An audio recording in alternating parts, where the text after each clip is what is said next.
से होते नजर बना के रखिएगा अली। तमाम अपडेट्स आपसे लेते रहेंगे। फिलहाल के लिए बहुत शुक्रिया। आगे बढ़ते हैं, अब बात करेंगे वृंदावन की। वृंदावन में दूसरे दिन रेस्क्यू ऑपरेशन जारी है और 5 लापता श्रद्धालुओं की तलाश अभी भी वहां पर हो रही है। 5 लापता श्रद्धालुओं का कुछ पता नहीं चल पा रहा है और इसे लेकर लगातार ऑपरेशन वहां पर जारी है। और आपको बता दें कि 6 लोगों का रेस्क्यू वहां पर किया गया, जिनकी स्थिति काफी गंभीर बनी हुई है, जिन्हें अस्पताल में भर्ती करवाया गया है। एसडीआरएफ एनडीआरएफ की टीमें रेस्क्यू ऑपरेशन में जुटी हुई है। लेकिन दर्दनाक खबर ये कि इस हादसे में 10 लोगों की जान चली गई है। पॉन्टून पुल से नाव की टक्कर होती है, इसके बाद नाव पलट जाती है, जिसमें यह हादसा होता है। ये जो तस्वीर आप देख रहे हैं ये उस वक्त की है जब नाव पलटती है। उसके बाद जो श्रद्धालु नाव में सवार होते हैं किस तरीके से वहां पर देखिए, क्योंकि जिन लोगों को तैरना आता था वो लोग कोशिश करते हुए नजर आए कि खुद को बचाया जाए, लेकिन कई लोग ऐसे जिन्हें तैरना नहीं आता था, जिसके बाद कई 10 लोगों की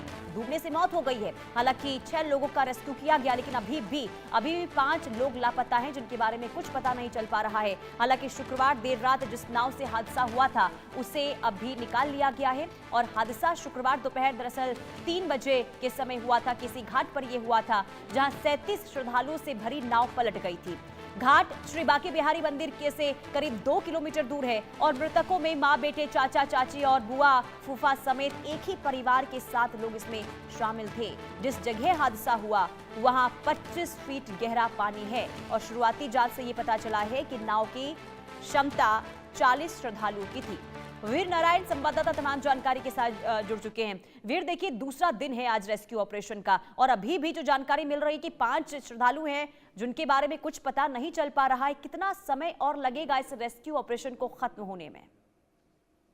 देखिए, बिल्कुल जिस तरीके से कल ये घटना हुई थी और कल 3:30 बजे के आसपास की ये पूरी घटनाक्रम है और यहाँ पंजाब के लुधियाना से श्रद्धालु भक्तों का एक दल वृंदावन बांके बिहारी मंदिर दर्शन पूजन के लिए पहुंचा था और इसी दौरान जो श्रद्धालु भक्त है वो यमुना में एक स्टीमर और नाव के माध्यम से भ्रमण करने के लिए पहुंचे थे और वहां लापरवाही अगर कहें तो प्रशासन और नाविक की इतनी रही कि एक नाव की क्षमता करीब 10 श्रद्धालु भक्तों को बिठाने की होती है, लेकिन उसमें 37 श्रद्धालु भक्तों को बिठा लिया गया था। जिस तरीके की तस्वीरें निकलकर सामने आई है, श्रद्धालु भक्त आस्था, भक्ति और हरि नाम संकीर्तन के साथ मस्ती में झूमते हुए नजर आ रहे थे, एक दूसरे के साथ फोटो अपने मोबाइल में कैद करते नजर आ रहे थे। और इसी दौरान जो नाव है वो एक प्लांटून पुल से यानी कि पीपा पुल जो वहां था उससे टकराकर पलट गई और पलटने के कारण जो 37 श्रद्धालु भक्त उस नाव में सवार थे सभी गहरे पानी में डूब के घटना का जो शिकार हो गए। और उसके बाद जिस तरीके से वहां अफरा तफरी का माहौल सामने आया, चीख पुकार वहां मची, इसका लाइव वीडियो भी एक सामने आया और जिसमें देखा जा सकता है किस तरीके से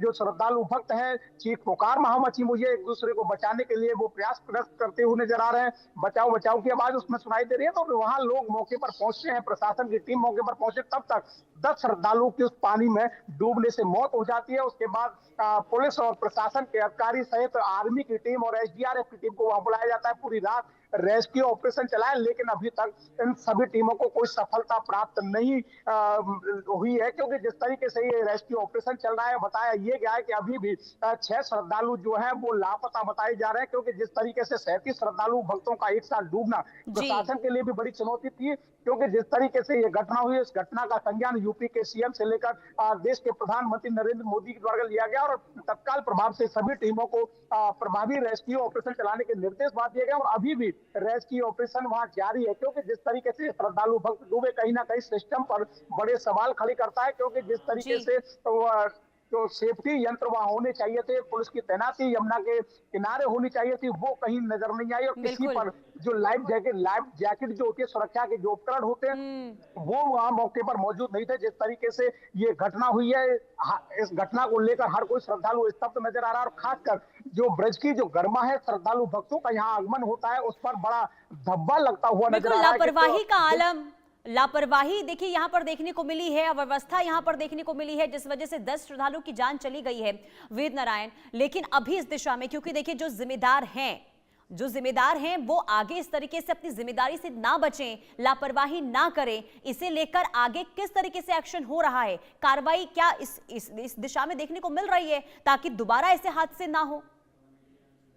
देखिए, हादसे लगातार मथुरा में होते रहे हैं। आपको बता दें कि अगर इन हादसों के बाद प्रशासन अगर गंभीर होता तो शायद ये घटना की पुनरावृत्ति नहीं होती, क्योंकि आज से 3 दिन पहले भी एक श्रद्धालु भक्त जो जयपुर से आया था और वो इसी यमुना के घाट पर डूबकर मौत के मुंह में समा गया। इस घटना के बाद भी प्रशासन ने कोई सबक नहीं। इससे पहले भी 3 श्रद्धालु इसी घाट पर डूबे थे। उस घटना के बाद प्रशासन की आंखें नहीं खुली। अगर पहले से ही अगर प्रशासन सजग और सतर्क होता तो शायद 10 जिंदगियां आज मौत के मुंह में नहीं समाती, क्योंकि जिस तरीके से लापरवाही है इस पर कड़ा एक्शन होना चाहिए। और लगातार हर कोई ये मांग भी कर रहा है, क्योंकि शासन ने संज्ञान लिया है और शासन के द्वारा ही ये जवाबदेही तय की जाएगी कि कौन अधिकारी इसके लिए जवाबदेही है, उसके खिलाफ एक्शन होना चाहिए।